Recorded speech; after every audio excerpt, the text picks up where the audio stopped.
All right. Hi. We're going to try this again.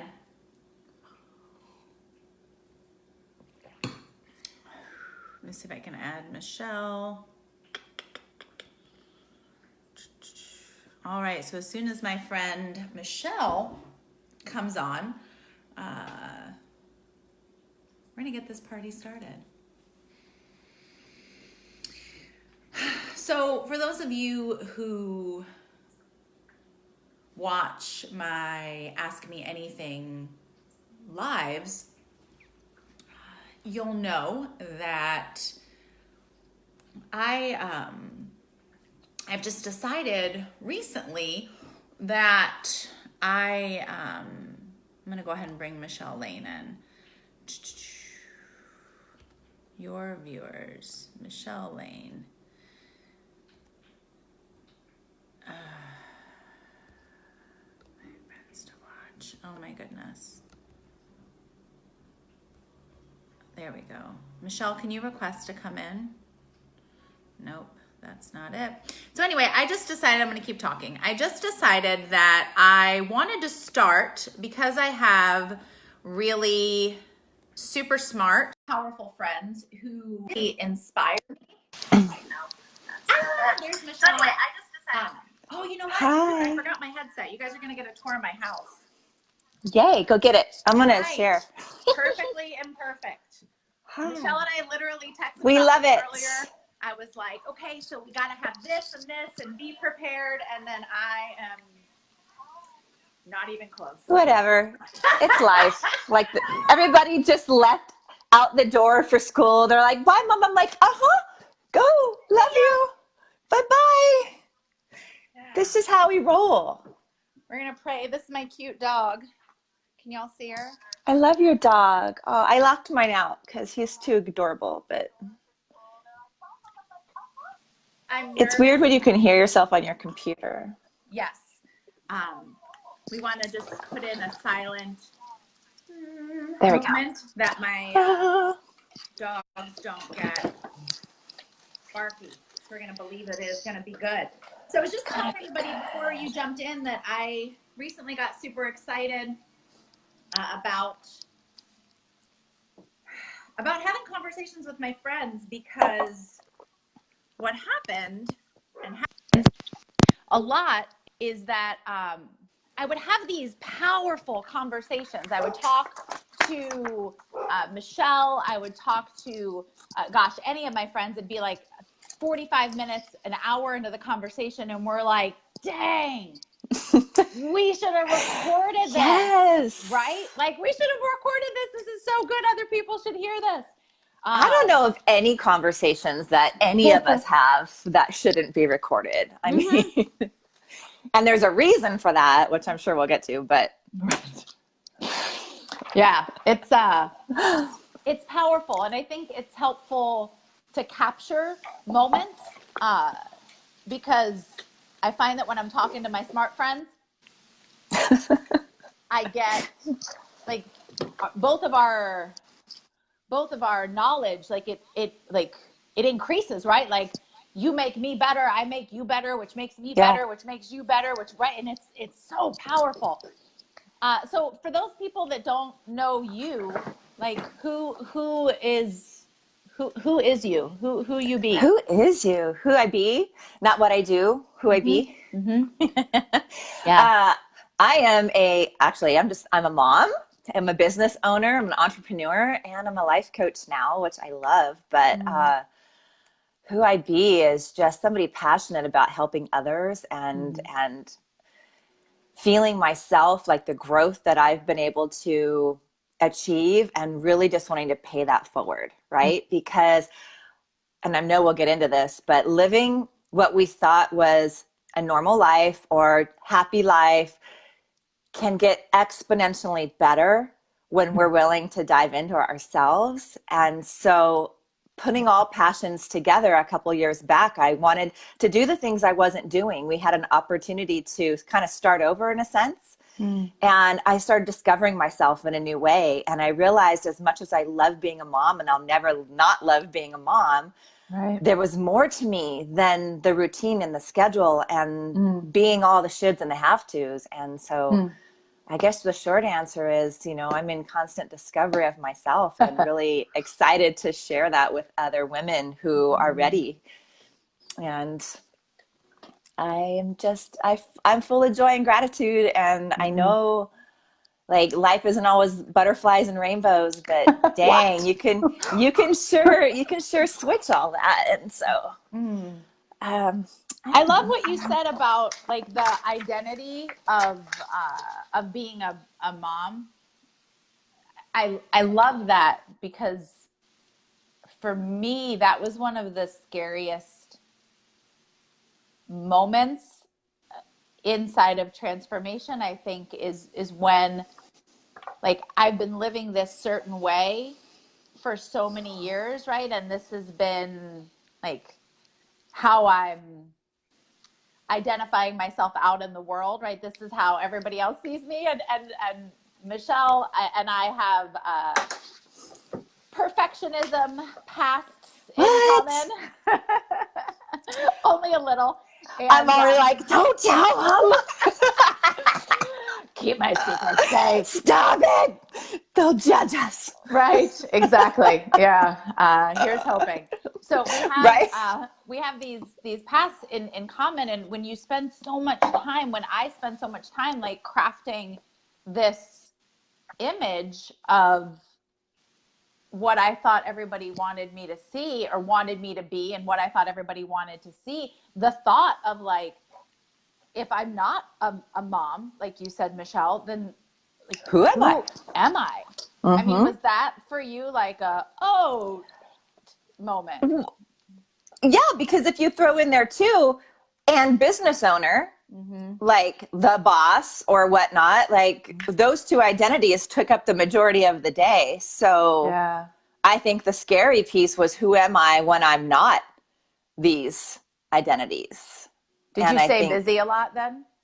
Oh yeah. Well, we owning business, we had a quite a large business, and being in charge of that, it's constantly moving and shaking, and it's across the country. So there's 2 time zones. And so even being a business owner in general, there's really no rest. You're always on call, so to speak. So add that in with some kids, and then some kids in the office before school age, and you're juggling all the pieces. You get really good at multitasking. Well, at least, that's what I thought. And you get really good at, doing lots of things. And then I remember a specific point in my life, I was so prideful in all the things I could accomplish in a day that I would get upset when my list wasn't finished. And my husband would constantly say, like, make a smaller list. I'm like, no, fight, push. Decades. I am the winner. Decades, achievement, must do it all. I don't need help. But I think some of that also stems from just how I grew up and learning to do it on my own, and not knowing you can ask for help, and not knowing there's a support team out there, and there's sisterhood and friends. Like, it's still my biggest threshold to jump over, and just knowing that I can trust that these like-minded people care. Can you speak to that a little bit around like the trust piece? Because I think I know for myself, and I think for a lot of people out there, when we start to, the way I language it is like kind of pull down the mask, right? Like when we start to like, or take off the armor, it's like we take it off slowly, but then I was constantly like on the lookout for like, it's right here. Am I going to get hit? Right? Like, can it go on a backpack? Can I take it with me? I want to be ready. Like, what's that got? What is it? Like, you could like push a my button mom bag. It can get bigger, right? Like, and like protection on, and like I love the diaper bag. It was my stuff, my armor, the diaper, like, right. And let me say this. This is not. I think it's really cool that Michelle and I specifically can laugh about this, and the only reason that we can is because of the work that we've done. Right. Everything that we are speaking about is real. Yeah. For both of us. every day. Yeah. And I was going to ask that because I know it's not the same that it was for you, Yeah. but is it still something that you like, okay, I'm going to take a breath and I'm going to put myself out there to trust. And like, is it still some days hard? Old habits die hard, right? Yeah. So that protection runs deep. I feel like those are like bumper stickers. Mm-hmm. So yeah, the habit of protecting, the habit of doing what feels normal in a day. I'm playing with the word comfortable, even though I totally understand that intellectually. And I don't know that that's even, I mean, yes, there's comfort in it. And then there's familiar, I can't even say that today, familiarity in it. And I think it's more the familiar that's comfortable than the comfort of staying, quote unquote, comfortable, right? So good. Yeah. Because we don't always know that comfortable that we're staying in can be different. Right.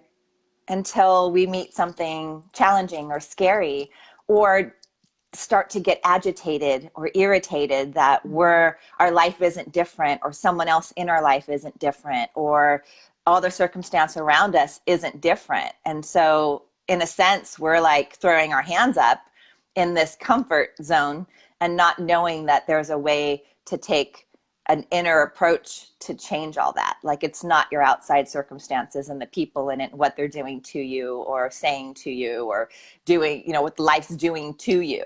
Right. Are you sure? Well, we'd like it. Like there's days I'm like, this is proof. Right. Just sign. Right. Yeah. Sometimes this person is a jerk. Yeah. Oh, well, yeah. I mean, so many thoughts just came flooding in at one time. But I think, I don't even know where it's going with this. So do I fight it? Yeah. Like, I think as a mom, I'm always on guard, and not always for myself, and yet underlyingly, like, for myself. The intention's there because I want to be the best example for my daughters.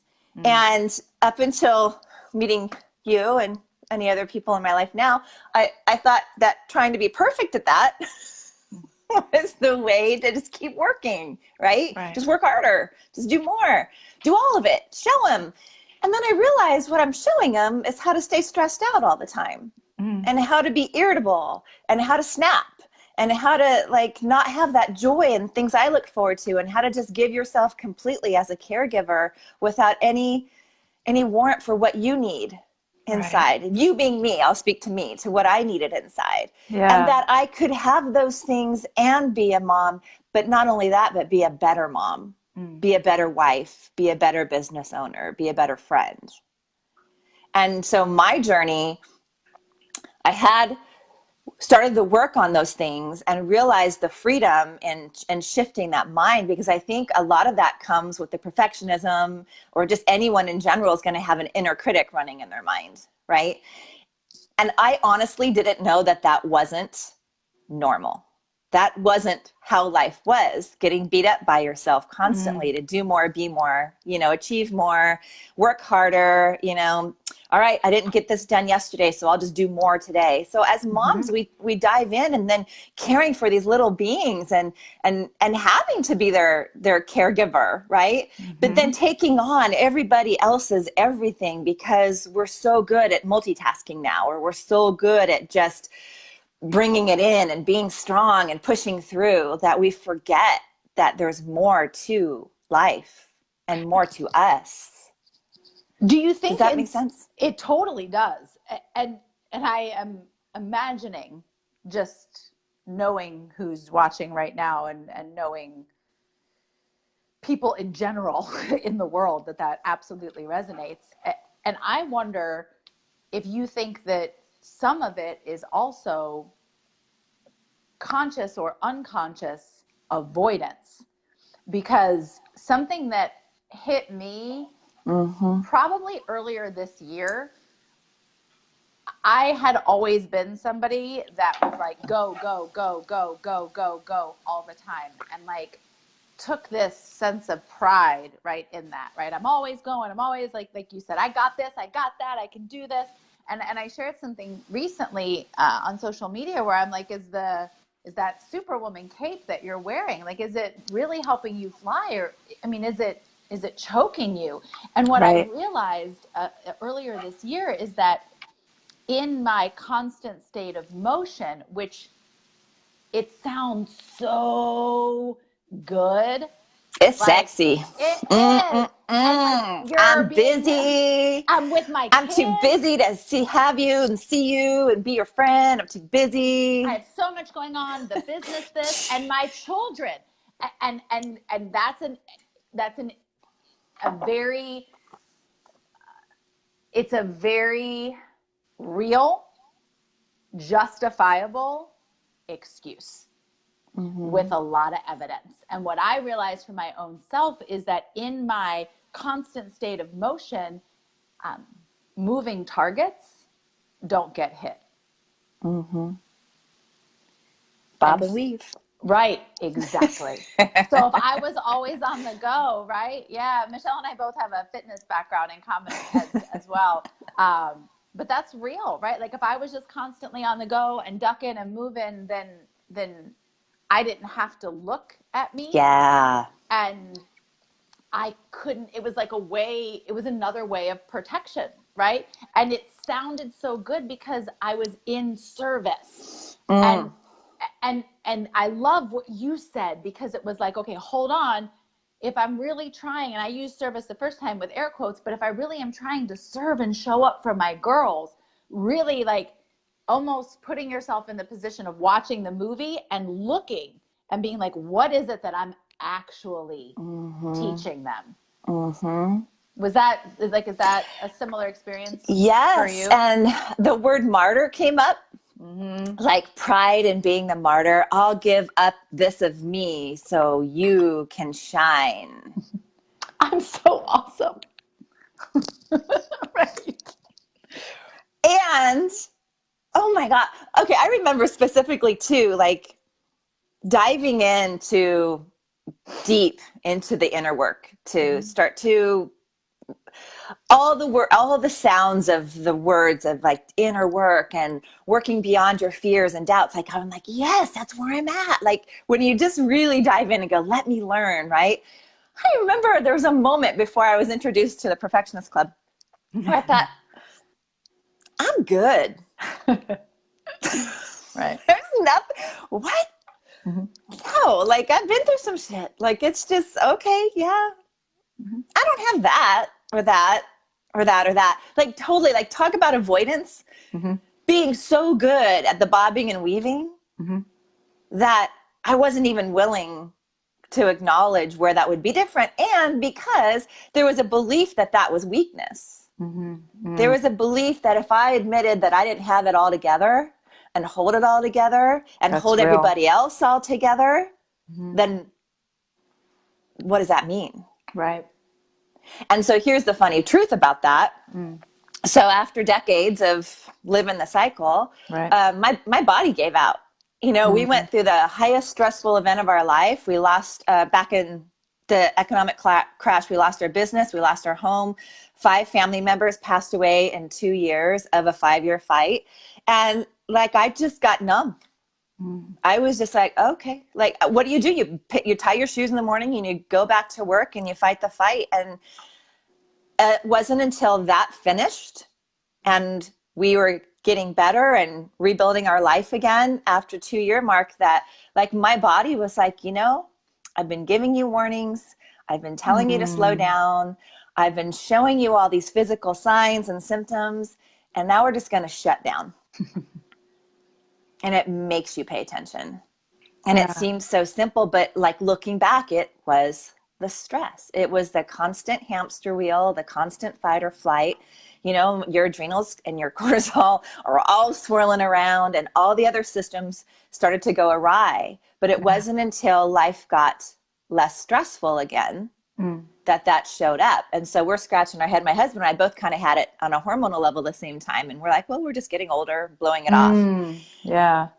But there's a root cause to that, right? And then even deeper, there's a root emotional cause to that. So as all this started to unveil itself, it really was as simple as stress. So then I look at myself and say, what am I teaching my kids about internalizing stress? Now, we also protected them from a lot of the brunt of the reality of those things we were facing because they were little. They didn't need to take on us as parents with our adult stress. So we really learned how to be in the moment with them, because honestly, with everything else flying like this around us, those were the moments where, even though we felt it all the time, the stress in our bellies, trying to eat food, keep food down, like we were experiencing a completely different experience in those circumstances than our kids were. And as long as we could keep them happy, semi-normal, semi-quasi, 9-year-old and 3-year-old kids at the time, that felt like a huge accomplishment. And so, I can say today, their remembrance of some of these things that we went through is completely different than the reality of what we went through. Yeah. But I'm very proud in the areas to which we were able to learn new skills of being present. So it's so ironic that as you dive into the inner work and you want to quiet your inner critic, getting quieter yourself and managing your stress, and even like on a health and wellness level, which is one of my huge passions as well, like combining these two spaces. But it really is everything, because when your health is in order and your wellness is in order, you're better able to accomplish the other things that you want to do. Amen. And right. And so like, I don't think I'll ever stop shouting that message from the rooftop, having one, lived it, two, watching my buddies shut down, and then really diving into what's happening to me and understanding, when adrenal fatigue hits in, or your cortisol levels are all over the place, like your body literally is screaming at you at that moment to listen. Yeah. As it always is, but we're not listening. Most We're of too the busy time, being no. busy. Yeah. Yeah. Right. Until something detrimental happens or a bad circumstance happens. Yeah. And then all of a sudden we're paying attention. Well, my message is like, why wait? Why don't we implement the things and get to know ourselves on so many levels, from health to mental health to physical needs and nutritional needs and all those things, and where that plays out in the rest of our pieces of pie, right? In our family, in our environment, in our work, in our social activities, in our creativity. Yeah. Because I'll tell you what, like that's the one thing I still fight quite a bit, the busy, the stress, and then pulling myself out. You always tell me, you're so good at that. You're just such a good example. I'm like, what? I learned a few things, but it's still the need to want to do all the things, and really ascertaining like what is important in this moment and getting out of that whole like spinning wheel. I guess the hamster wheel keeps coming to mind, but and really getting to know, you were mentioning yesterday in our life, like who you are, what's important to you, what foods do you like, what isn't working for you, what kind of movement frees your soul, what kind makes you feel restricted, what makes your body feel better, what makes your body feel worse. And we are so freaking busy being busy that we're not, well, I'll speak for me. I was so busy being busy, I never slowed down enough to pay attention. Absolutely. And then when I did, that gift comes in of something different. Like something's different, something changed. What is it? For sure. And then wanting more of that. And how can I get it? And what's the next level, right? Do you feel like then the adrenal fatigue crash, then, do you believe that at this moment was a blessing for you? Yeah, good question. Hell yeah. Yeah. I think the whole thing, I think the whole event was getting me where I needed to be and who I needed to be moving forward. And this version of me, this true, more at the core version of me, who's willing to rip back the layers and then share that vulnerability, which is a whole nother conversation we can have, but it's necessary. Can I speak to that for a minute? Like, can I interrupt you? So it wasn't that long ago. It was 5 years ago. Right, that part. But what you just said about your ability, can I speak? I mean, it's real talk. Okay. So it wasn't that long ago. It's in the title. Bring it.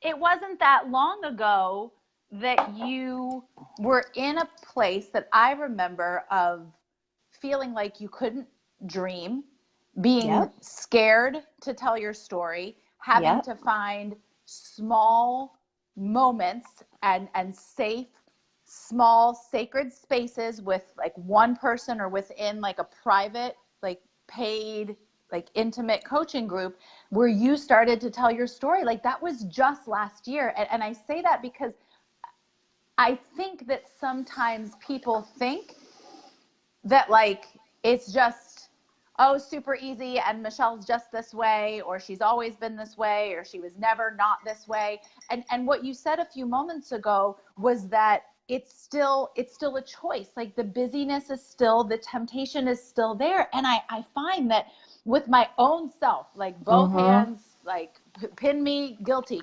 but also with a lot of my clients, we have this expectation that we should just be able to like check the box and like, okay, I'm done with that. Like I handled that. So like now we can move on.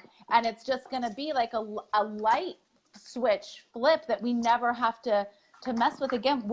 Do you mind just in whatever way feels right with your heart speaking to that for a moment? Because it wasn't that long ago. Yeah. God, yeah. Like, I think what switched for me was realizing that vulnerability wasn't weakness. Because there's a belief there, right? Yeah. That's a belief. That's a big societal belief, not even just for women, but for men. Oh, for sure. And,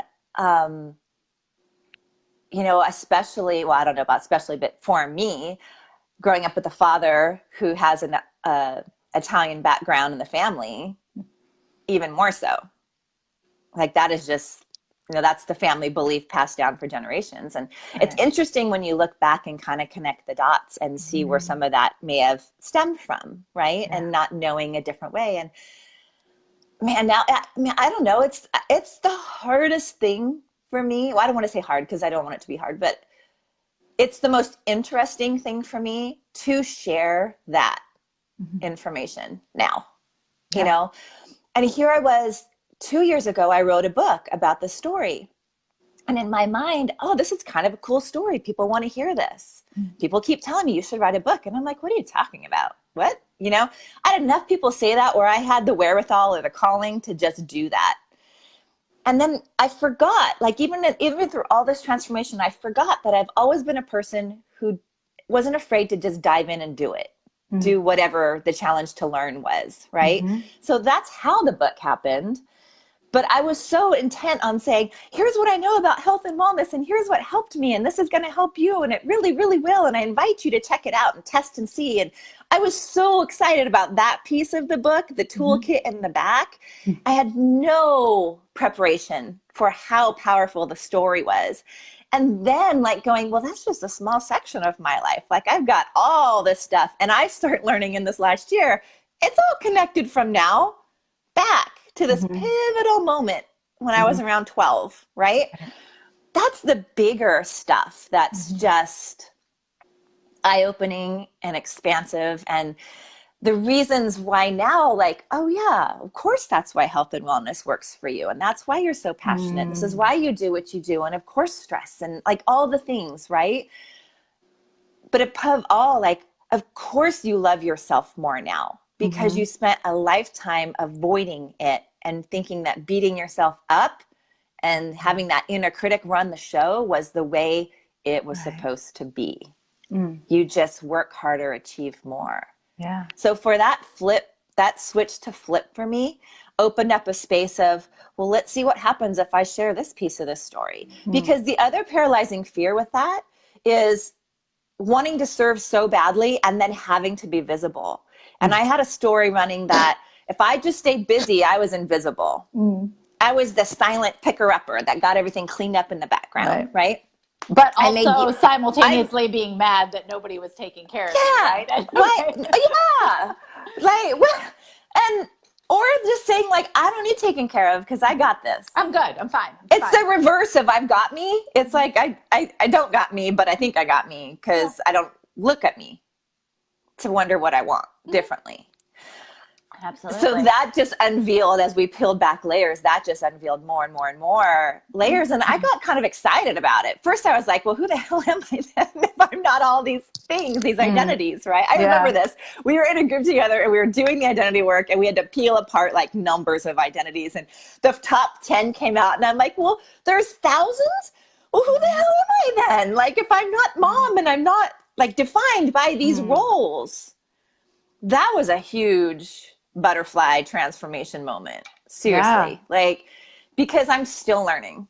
And I understand now with acceptance that it's a continual process. And so I get excited about seeing where these things take me next. Did you used to not, though, get excited?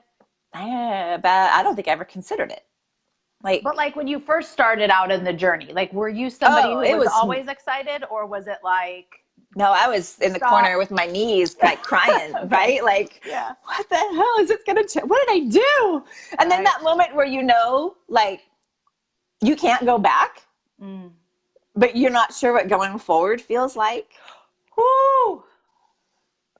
Let's let that one just does anybody else for a minute like resonate with that? Yeah. Should we check?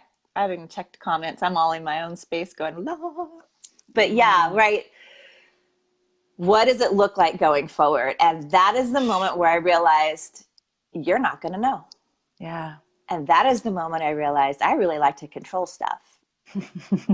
What? My outcomes, my emotions, your emotions. Let me make you feel better. Right. I'm very cheery by nature. So people have always said, you light up the room. And I'm like, I don't know what you're talking about, but okay. I never got that. And it wasn't fake. It wasn't ingenuine. I truly want you to be in a good mood, but I also don't want to have a hard conversation. And I also don't want to have like the tough uncomfortableness if there's something between us. Like, let's just go ahead and be happy about that. Like, let's work it out, be happy, but not the tough conversation. not Can the we conflict. Go from here, leapfrog let's just over here. erase that and jump here, right? And not knowing that was a pattern and just having that like, oh. Yeah. That's like a doormat, right? Well, and I don't think, and you've heard me say this a bunch, I don't think there's anything wrong with what it is we're doing. I think the bigger question, and I mean, when I say getting out of it. Absolutely. And what's the motivation?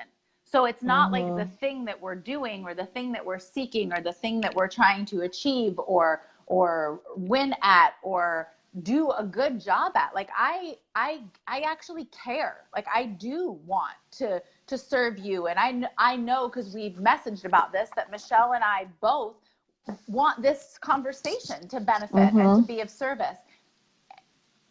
But it used to would have been that I wanted that because I didn't want to experience any negative judgment, because I didn't want to beat myself up after the fact, right? Because if I didn't look good or know the answers or sound good or whatever, that I would then go to town on my own self. And now I want to serve because I want to serve. So it's not, and I think it's an important distinction. It's not the thing, it's why. Why are you wanting to show up in this way? And if it's for your own ego, it's like I want other people to feel like I feel now. Yeah. Because it's so different and good, right? And you don't have to be afraid of it. In fact, like, it's weird. Like, I want to say welcome discomfort, even though it's never fun in a sense. But when you recognize you're right there again, you're like, oh,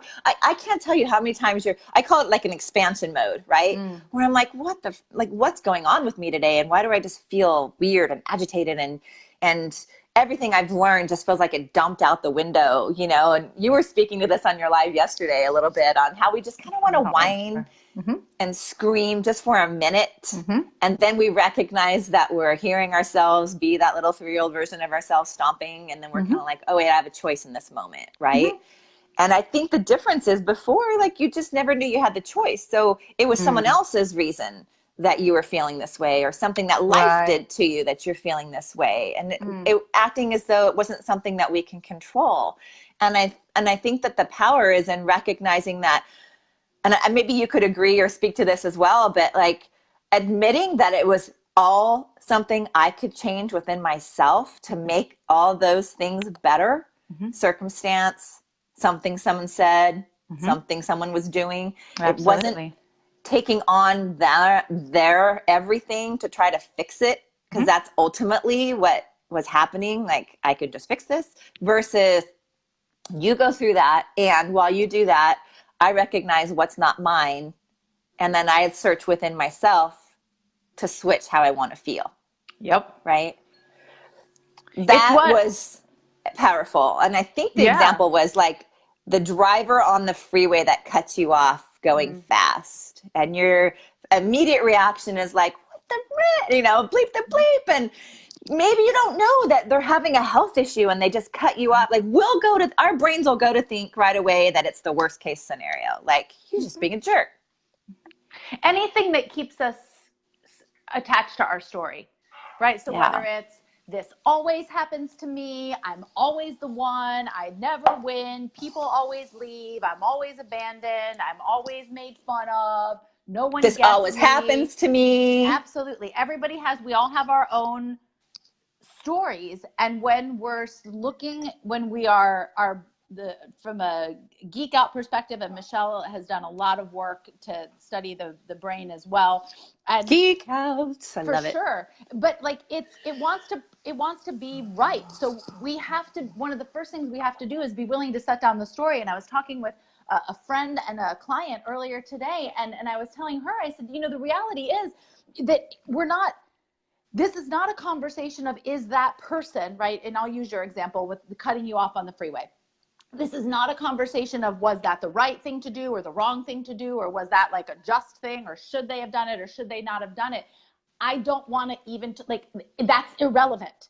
It doesn't matter. It doesn't matter. So like, you can pick all of that up, put it over here to the side, and let's talk about what you have control over. And that's not to, and people think this, they're like, well, no, but that person needs to whatever. And I just think I need justice. I need justice for how I'm feeling. Follow me. Get on my side. Seriously. And I get it. And I lived it. I get it too, right? For sure. For sure. And we're human. We'll find ourselves there time and time again. Yeah. And I think there's no harm in, if we find ourselves there, if I find myself there, I just like, it's more of a, why am I here? And not in a bad way, like self-punishing way, but more of curiosity. Like, there's a reason. If I'm here now in this space, like, what's up? What's going on? Because those behaviors are just symptoms of what a deeper problem is. And maybe it's that I'm not resting, that I'm not taking care of myself, that I haven't moved my body, that I haven't had connection or gone outside. And that goes back to what we were talking about earlier, that we have to be willing to stop and really check in and just ask. I've started asking myself, like speaking to my own body, putting one hand on my heart and one hand on my stomach, and just asking, what do you need right now? And it's that moment to moment choice and decision, and understanding that it's like, we can choose. I don't know where this was first created, but I've heard so many times, and I think sometimes we hear things so much that they lose their power.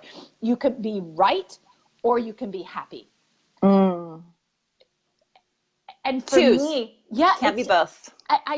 It's not, I don't want to I don't want to sign up for that class, right? Like, I don't want to go into that other conversation. So if somebody wants to argue about whether something was right or wrong or whatever, I'm not interested in that. And I shared this yesterday on the live. What's just become more and more clear to me is that I just, my moments, my time, that there's a limited amount. I believe my soul is infinite, but my experience here for what I want to do, what I want to create, what I want to be remembered for in this life right now, there are limited grains of sand, and I'm just not interested in flicking a bunch away into self-hate and self-judgment and anger and all of that. So if I find myself giving that away, I catch it faster. It doesn't mean that I don't do it, like you shared, right? It's not that we don't do it still. It's just like, oh, snap, what am I doing here? Let me go ahead and let me go ahead and stop.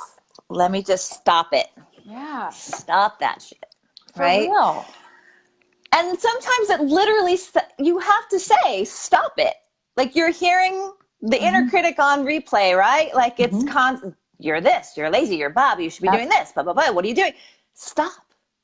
And do it with love. Like I always teach my clients, like, just say, I love that. I love that it's here.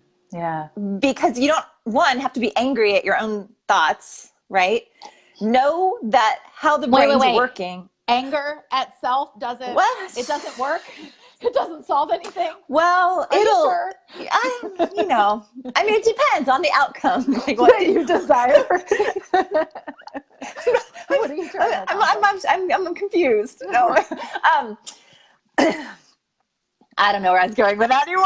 You said that you were, I did not mean to throw you off. No, you were speaking that when you were talking to your clients about the. I love it, right? Like loving it for showing up, because in that moment, we have a choice. And reminding yourself, I have a choice. Yeah.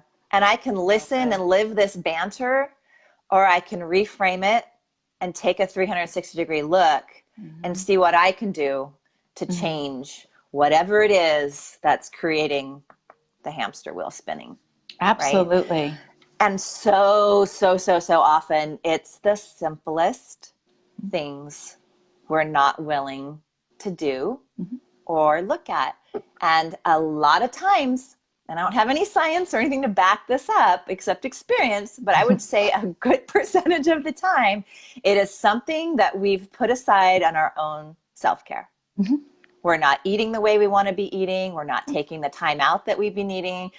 All of a sudden, our schedule got a little more cramped than we'd like it. And these are not excuses. These are reasons to look at your day, your moment, your hour, your calendar for the week and say, where's my integrity time?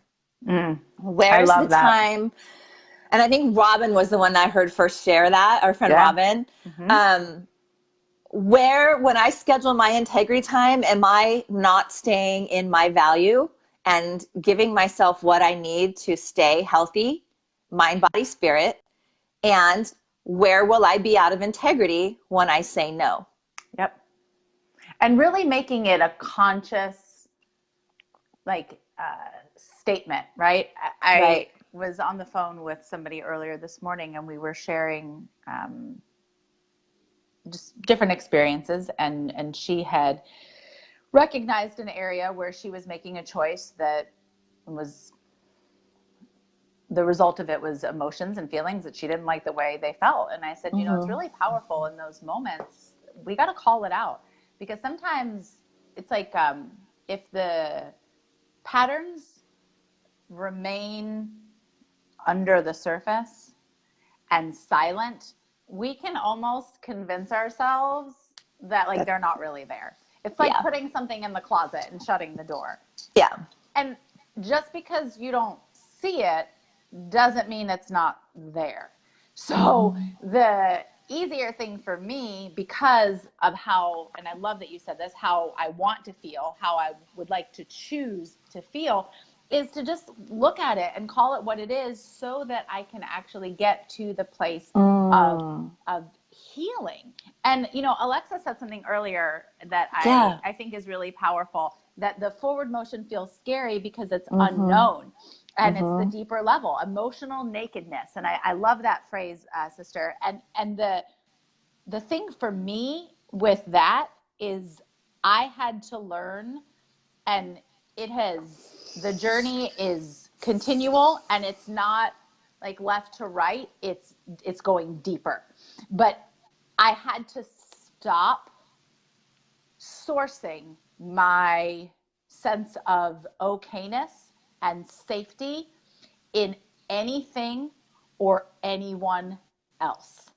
I had to recognize that if I was going to move through the world, like you said earlier, trying to control how everybody felt, how everybody acted, what everybody did, making sure that the environment was exactly the way that I needed it to be, and that people said the things I needed them to say and dressed the way I needed them to dress and spoke to me in the way that I needed them to speak to so that I could feel safe. I was literally giving away all of my power and making something that actually wasn't their responsibility so that I could be angry, like I could stay angry, because that, like, I was angry for a long time, so I could stay right. Oh yeah, absolutely. And I could stay angry that people weren't giving me what I thought I was owed. And like I said before, we can argue right or wrong if you want. I'm just like, well, you can argue right or wrong if you want. I'm not going to have that argument with you, because the reality is that it's about taking my power back and saying, I'm responsible for my experience on this planet, period.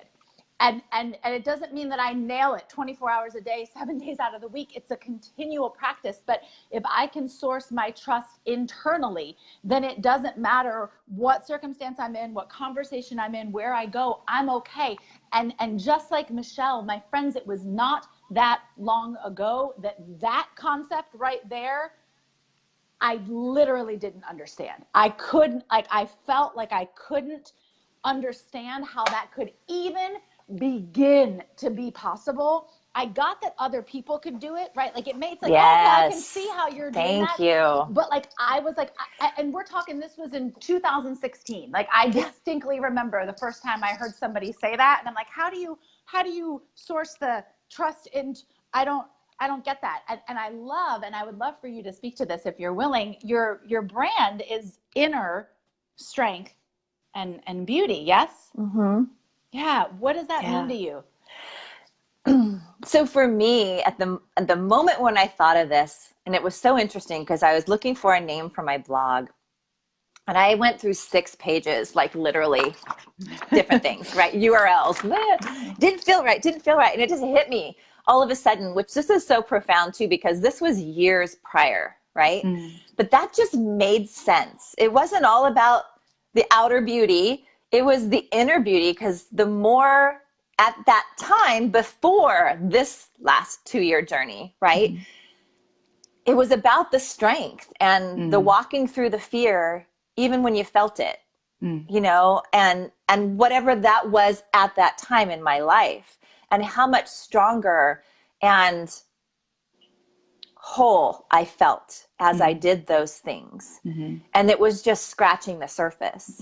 So the inner beauty for me is that inner strength, which is not any different. It's the choices and perspectives, right? I wrote about this in my book too. And I had the wherewithal and the knowledge and the heart that was shining, kind of, you know, the soul kind of speaking a little bit louder in that moment, as well as how I ate and how I realized I need to sleep and take care of myself and slow the heck down and manage my stress. Like, it was all in those moments about the choices and the perspectives. I could sit and wallow in the things that were happening, and I could play the, oh, I'm so sorry story over and over, or I can pick myself up, tie my shoes, dust myself off, and find some things to be grateful for in that frickin' moment, whether it's the green leaves on the tree, the breeze on my face. I would go for walks a lot, and just the beauty and getting out of my own head for a second and seeing kids playing and cars driving, reminding me that this is a moment in life and it may suck right now, but it's not forever. Because I think we can fall into that it's always going to be this way. Amen. Energy. And that literally helped us through, helped me through, helped the kids through. It was when what we said, it was in what we did in our actions, it was what we talked about with each other, and what we would not let ourselves fall to. And I had no idea at that moment that was like the pivotal point to my awakening. And you have this knowing. Yeah. And I thought everybody did. So what I was presenting in my story was not new information until the book launched. And people were making wonderful, nice comments and putting reviews on Amazon. And I'm like, wow, okay, right? Yeah. But now that I've gone into this deeper work and learning about the brain and how it works and the neurotransformation that can happen when we embody this change, right? And that it's possible. It just takes all that and blows it up to such a bigger proportion in more tangible ways and more reality in like the whole piece of life, not just when bad things happen or a storm hits you and flips you upside down or any of it. Like it's in the choice I make and how much coffee I drink. It's in the choice I make in when I go to bed and take care of myself, or what I say or don't say, in the language I use, in listening to myself and finding those times where I feel like a victim to my own story and just be like, stop, like what the heck? I remember those moments too without knowing what that is, right? Yeah. Why are you whining so much? So my critic would help me in a sense, being, what are you whining for? Like nobody wants to hear this. So it would flip the belief with some reality, but there was no more truth than that. And I'm like, yeah. So how do you get out of that? And for me, it was getting back to gratitude, getting back to the love and appreciation of all this shitstorm happening. But what wasn't happening? What could we hold on to that was tangible, that was good? Yeah. Right? And it became a Absolutely. practice and it became something we lived. And then for me, I'm like, and why didn't I do that prior? Like, I'm sure I did in some areas of my life, but as it really opened up, I'm like, where can I do this more? Absolutely. And I think I'm going to use a judgy word, but I think that's a better question, right? Because like, why didn't I do it sooner? Because you didn't, like we that's all, just a scavenger hunt. for sure, right? Like, that does, and ends nowhere positive. And the reality is, I mean, ultimately, if it took you 40 years, at least it didn't take you 45. If it took you 50 years, at least it didn't take you 60. If it took you 65 years, at least it didn't take you till you were 70, or at least it happened before you died. And we have to make, I love the word you kept using, was choice. We have to make this conscious choice moment to moment and recognize that that is how it is supposed to be. That's the journey. If you're experiencing that, you're actually doing it right. And so many of us think that we're doing it wrong, that it should be going faster, we shouldn't be dealing with this thing again. And every time I have a moment where, and it happened this past week, where I'm like, shoot, here I am, not honoring my boundaries and not taking care of myself. Okay, awesome. There's obviously a lesson for me here. And I really say now, okay, awesome. Obviously there's a lesson for me here. What's a new choice that I can make? Let me try something different. And having more of that experiment. And Michelle has a phrase that I love, just we'll see. Let's try something else and we'll see. Let's see what happens. And in all of that, I love, because, and I honestly don't know this, if you still hold on to the inner strength and beauty, but I love that things kind of shifted for you to like elevate you. And I love that concept as well. And Michelle, I know she's frozen a little bit right now, but whenever she comes back, I want to make sure that you all have the opportunity to connect with her if you want, and kind of find her online. She's a really cool person who's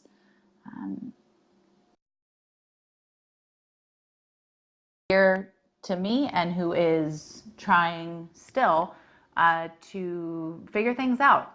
And I like that about her. I like that she is somebody who is. Oh, so sorry, you're like jamming. No, I didn't you're even fine. hear you. My phone rang and then it froze me up. You're good. You said something about, am I still? I'm saying something nice Oh, about sorry. you. No, you're good. I'm just saying something nice about you. Oh, so thank you. What I do appreciate is people who are people. I appreciate people who are committed to their process, but also putting stuff out there as they go. And what I use in my own company is just guiding while I travel. And to me, you represent somebody who's doing that. So I actually have a client call in 5 minutes, and I could talk to you for like 3 hours. Right. So I want to know a couple of things, and you can post this in the comments for sure, but I want you to tell them where they could find you online. I would love for you to tell them what the title of your book is. And then I want to know from you, what do you want to be remembered for? So they can find me on Facebook, on my personal page that we're on now, or at Coach Michelle Lane with one L, E-L-E for Michelle, and L-A-I-N-E. I'll post my website link below. It's always under imperfect construction, so take that as you will. And my book is Stronger Than the Storm. And it's a memoir, half toolkit on how to get through tough times. And what I want to be remembered for? I want to be remembered for empowering women to love themselves and learn who they are, you know, their whole selves, and knowing that they don't have to put themselves second best, that they can be willing to do the work to dive in and have all the things that they dream of. Because I think, and I don't know if it's just a thing with age, getting in your 40s and 50s, if you just forget how to dream from being so good at being a parent, you know, Right. that your life isn't over when you hit 50, like it's just beginning, but in a new phase. So maybe being known for loving yourself through all the phases, for all the reasons I never did up until recently, you know. And you asked something earlier about the vulnerability piece and being willing to share that. And I think it hit me about a year ago. The other story I had running is, you're too old to do this. You're hitting 50. You're like, what? Nobody's going to listen to you in health and wellness. You're not 25. You're not like, and then I realized that that's the reason that they'll listen, because the right people will want to know. And because I was so ashamed to like be figuring all this out so late in life, and to realize it was the perfect time, and it's always the perfect time for where we are and where we're headed, that is the bigger piece. Like, now is the time to choose you is my tagline. Inner Strength and Beauty was my brand till I switched to my name, but I believe that will be my signature program that I'm creating. I love it. Because they're both so freaking true. Like, it doesn't matter your age. You're never too old to dream something new. Reinvent yourself. Yeah. And love yourself more. So I love it. Yay! Well, you're going to have to join me again on Facebook Live, because I know we could talk for forever. I love you. I love you too, friends. This is awesome. This is fun. Yeah. And you always end with saying, and I love this, like, if this is resonating with any of our listeners today and they're looking for that support, I mean, here's we have a dolphin pod of amazing people who you resonate with, who you trust, and who you want that support with. Like, it's worth the work to invest in yourself. Yeah, you're worth it. On so many levels, not even just monetary, right? So thank Absolutely. you. Yeah, you're welcome. Thank you. Alexa, thank you for being here. Yeah, thank you guys for being on. We'll go back. I don't know about you. For sure. I was so into like what we were saying. I'll go back with the comments as well. So yeah, thank you. Thank you for watching. Thank you for hanging out. I mean, you guys have been on, a lot of you, for the whole hour. And I have a lot of respect for that. If you know anybody that you think would benefit from this conversation, please share the video. Message either one of us if you have any questions, or comment below. I know Michelle or I will both of us will get back to you. So be well, take care, and we'll come to you more soon. Sounds good. Bye, guys.